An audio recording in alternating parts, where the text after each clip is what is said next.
अभी अभी मेघवाल जी ने कहा कि योगी जी इस देश के सबसे पावरफुल और कर्मठ मुख्यमंत्री है। मैं कहना चाहूंगा कि इलाहाबादी भूमि पावरफुल लोगों की है। योगी जी तो पावरफुल है ही, मगर हमारे मित्र जो विक्रमनाथ जी है वो आज के भारत के जो सबसे मजबूत और पावरफुल जज है।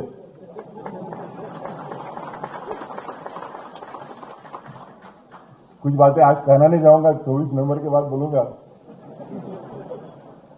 उन्होंने कहा कि मैंने सर्वोच्च न्यायालय का न्यायपति मुख्य न्यायाधीश होने के बाद उन्होंने तुरंत निमंत्रण दिया और मैंने तुरंत स्वीकारा। 1-1.5 साल के पहले बॉम्बे में एक फंक्शन हुआ था, विनीत भाई भी थे, मुरारी भैया भी थे। तो उन्होंने उस समय कहा था कि मैं जो भी कहूंगा सच कहूंगा और सच के सिवा कुछ कहूंगा नहीं।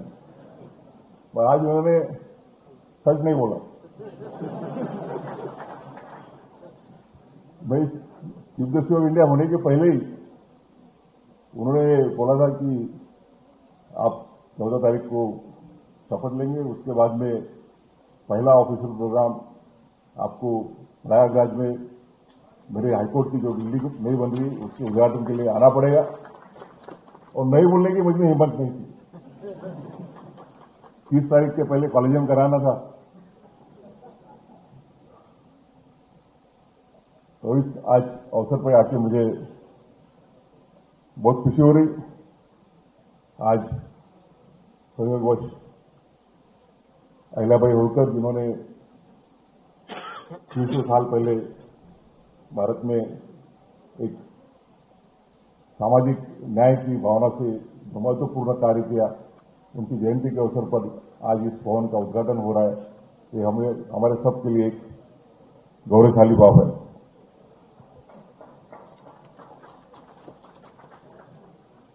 विक्रम भाई ने कहा कि इलाहाबाद बार बहुत डिसिप्लिन बार है, हर एक को अपने अपने बार के बारे में गौरव रहता ही है। मुझे भी है। मेरा जो नागपुर बार है वो वन ऑफ द बेस्ट बार है। तिवारी जी को हम मिल चुके 2-3 महीने के पहले। आजकल यूट्यूब पे देखने का समय नहीं मिलता, मगर उस समय तिवारी जी के जो यूट्यूब पे बाइट्स आते थे वो भी देखने को मिले। आज अच्छे वो टाई सूट वगैरह पहन के आए। क्या कार्यक्रम की गरिमा रखने में आज उन्होंने अच्छा। भाई विक्रमनाथ जी से उनको डिफेंड करने की मुझे ताकत नहीं है, तो इसके लिए मैं भी एंडोर्स करता हूं कि इलाहाबाद बार है बहुत ही डिसिप्लिन बार है।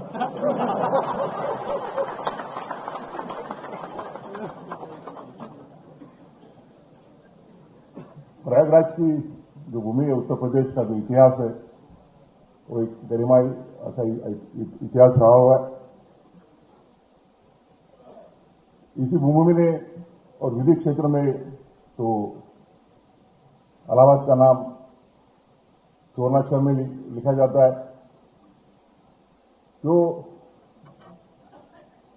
स्वतंत्रता के पूर्व प्रिवी काउंसिल के जमाने में भी जो देश के चंद वकील सबसे अच्छे वकील गिने जाते थे, उनमें मोतीलाल नेहरू जी, जवाहरलाल नेहरू, तेज बहादुर सप्रू, सैयद मिर्जा हसन रिजवी, ऐसे अनेक कानूनी विद्वानों का नाम लिया जाता है।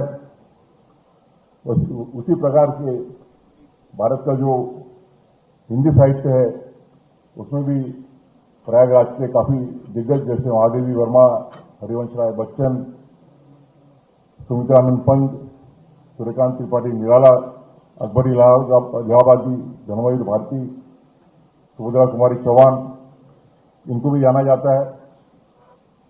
भारत के स्वतंत्रता के इतिहास में चंद्रशेखर आजाद जी के बलिदान को पूरा देश मानता है।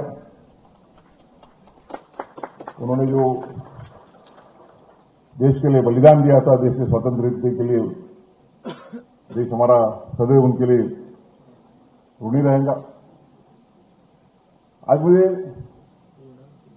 इस बात का भी आनंद है कि भारत के संविधान को 75 वर्ष पूर्ण होने के बाद में भारत का संविधान का अमृत महोत्सव पूर्ण होने के बाद में जो हमारी आगे कुछ हो रही है, इस संविधान को 100 वर्ष पूरे होने की दृष्टि से हमारा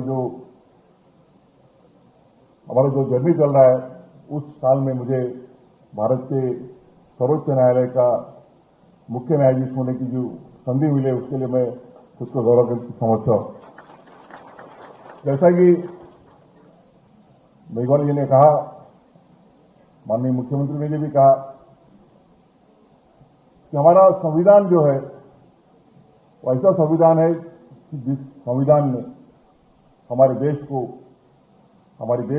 75 वर्ष की कालखंड में एक प्रगति की ओर, एक मजबूती की ओर जर्नी किया हुआ है।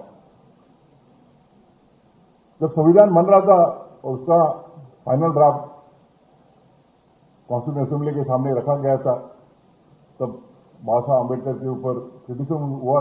कुछ लोग बोलते थे कि the constitution is too much federal, कुछ लोग बोलते थे the constitution is too much unitary. तो बाबा साहब ने जवाब दिया था कि the constitution is neither wholly federal, neither wholly unitary, but one thing I can tell you that we are given a constitution which will keep India united and strong both in times of peace and war.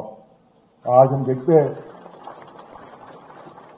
कि हमारे आजू बाजू के जो इर्द के जो देश है, नाम नहीं लेना चाहूंगा, उनमें क्या परिस्थितियां है, और भारत आज 75 वर्ष के बाद प्रगति की ओर तो जर्नी कर ही रहा है।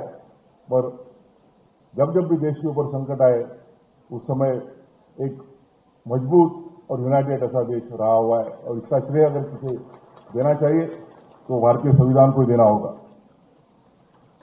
आज इस भव्य दिव्य इमारत का हम उद्घाटन करके देश के नागरिकों के प्रति समर्पण कर रहे।